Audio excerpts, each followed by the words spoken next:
Hi everyone, welcome to the Whiteleyverse with me, Connor Whiteley, for another daily short story. Now, before I start today's story, please remember to like, comment and subscribe to the channel so you don't miss any new content, and the engagement really helps the Whiteleyverse with the YouTube algorithm. Also, if you want to buy this short story and any of my other fiction, then they're available from all major ebook retailers and at your local bookstore and local library if you requested, and you can order paperback copies from Amazon. Now, here's today's short story. I hope you enjoyed just as much as I did writing it. Chapter 2. Gabe Collins had never seen a more beautiful, fantastic man in all his life, as he sat down on the awfully cold wooden chair opposite the sellsword. He really liked the man's hot, sexy body, that he could sense was all rock-hard abs and lines under that beautiful gray tunic and robe. And the man's face were all lines and angles, and his short blonde hair was stunning. Gabe seriously couldn't focus on anything else, but he had to admit the bloody chunk of wood trying to stab him in the ass was making that rather hard. He had never sat on something so uncomfortable in all his life. In fact, he really wasn't a fan of the Iron Pub. He had only come here because someone had seen George Grant come in here earlier, and he needed a sellsword more than anything. But the pub was simply horrible.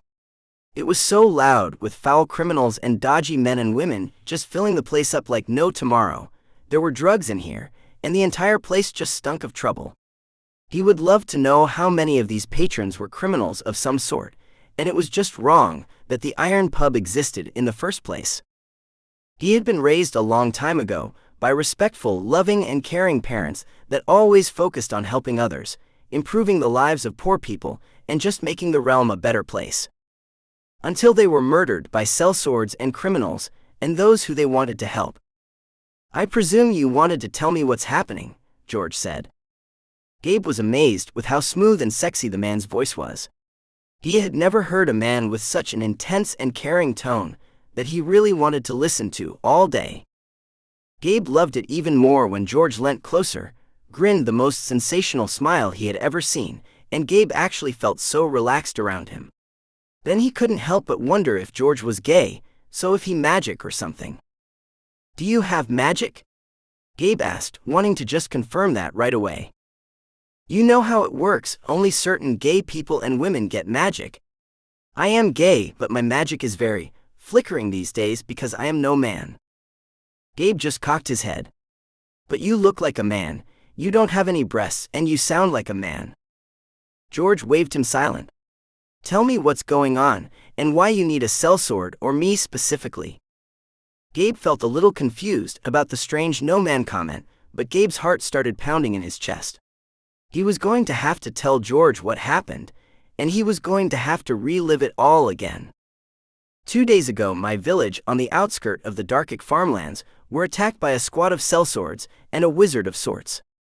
Gabe didn't understand why George just nodded, so he continued. The wizard was wearing an all-black robe despite the extreme temperature. His hands were covered in burns, and he never revealed his face. The air crackled and popped with magical energy, and then he ordered his sellswords to bring everyone to the square. "Interesting," George said.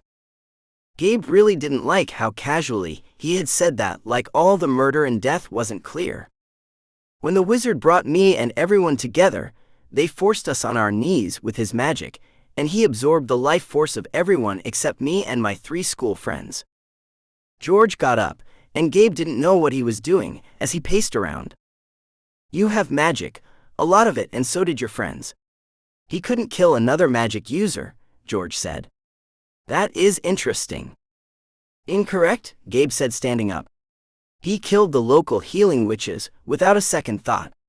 He didn't want to kill gay magic users." "Are you virgins?"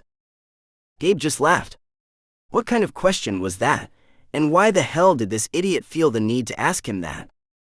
"I'm asking because I might know who targeted you, and why you fear for the sake of the realm." Gabe rolled his eyes. "Yes, we are all virgins. And virgins have the most powerful blood in all of magicdom. A sacrifice involving magical virgin blood would be 1,000,000 times more powerful than unvirgin blood, and I presume the wizard released you because he wanted you to find me. Gabe flat out couldn't understand what the hell had happened, and how the hell George knew that. It was such a small, tiny detail that the wizard had mentally implanted into his mind, and now Gabe realized he hadn't wanted to come to George, but the wizard had made him. "Who attacked my village?" Gabe asked. George smiled. "My first ever love. Tato Nat was a gifted wizard and an amazing person, but he was abused as a kid, traumatized, and he was forced into criminal gangs where he would have to use his magic to kill others." "Oh," Gabe said. "Tato was a good man when I rescued him, but the damage was done. He was a dark, twisted man at heart, and he was obsessed with an old dragon story about the dark dragon, a beast that could be resurrected and controlled. And whoever controls the dark dragon controls the entire dragon race under a spell of hate, darkness, and mindlessness," Gabe said. Gabe hadn't heard the old children's story for about 2 decades, but he had been alive long enough, living on his own, to know that it didn't matter if stories were actually real. It only mattered if someone believed they were real. And if this Tato man was going round killing others to get souls for the resurrection, then he had to be stopped. Because Gabe could easily see how if Tato brought back the dark dragon, then it would be the end of the realm and world as they knew it. And so many innocent people would be slaughtered in the process.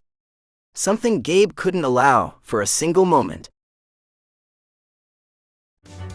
Welcome back everyone, it's me again, Whiteley. So I really hope that you enjoyed today's story, because I flat out love writing, creating stories and sharing them with you. If you really enjoyed today's story, then please remember to like, comment and subscribe to the channel so you don't miss any new content, and the engagement really helps the Whiteleyverse with the YouTube algorithms. And if you want to buy this short story or any of my other fiction, then they're available from all major ebook retailers, and you can get them from your local library if you requested, and you can order the paperback copies from Amazon, your local bookstore or local library if you request it. Lastly, if you want to support the channel on a one-off basis, then you can now buy me a coffee at buymeacoffee.com/ConnorWhiteley.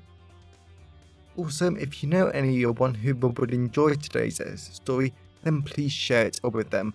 I'm always really grateful when you wonderful people help spread the word about the channel. So, thanks for watching the Whiteleyverse, and I'll see you again soon. Have a great day, everyone.